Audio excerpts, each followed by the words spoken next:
It's 2022, and if you're not on TikTok, you've definitely heard of it. There's even a bingo joke about if you got out of the pandemic and you haven't had a baby, gotten divorced, joined TikTok, or made sourdough, you win the prize, right? And I use TikTok. I enjoy TikTok. But I've started to delete TikTok each time I use it. This is not a screen time thing. This is a privacy thing. And it all comes down to what's in TikTok's privacy policy. Stick with me to the end and I will tell you exactly why I delete TikTok after each use.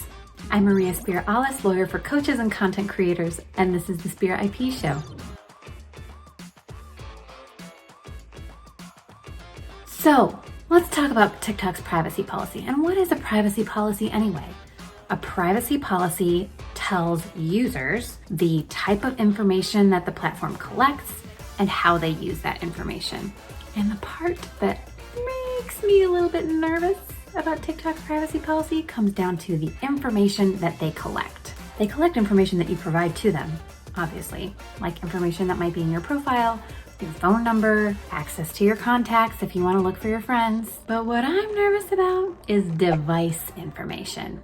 Let's take a look at it. TikTok says that it collects information about your device, the device that you use to access TikTok. Stuff like your IP address, your time zone. Okay, that stuff is pretty normal. The device system, so if you're on OS or something like that. But then it starts getting weird. App and file names and types. Keystroke patterns or rhythms. Keystroke patterns or rhythms? I don't want TikTok tracking my keystroke patterns. I type out passwords with my phone. I type in emails with my phone. I type in text messages with my phone.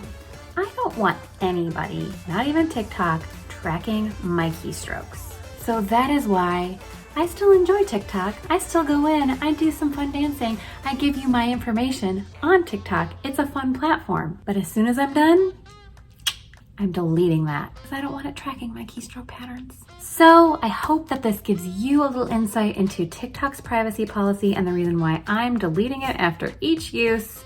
It's a little bit of a hassle, but at least I know my information is safe. Head to spira-ip.com to watch my quick 10-minute workshop where I will go in and do a website audit and point out the little legal hotspots that this website should have or needs to boost its protection. Again, that's spira-ip.com.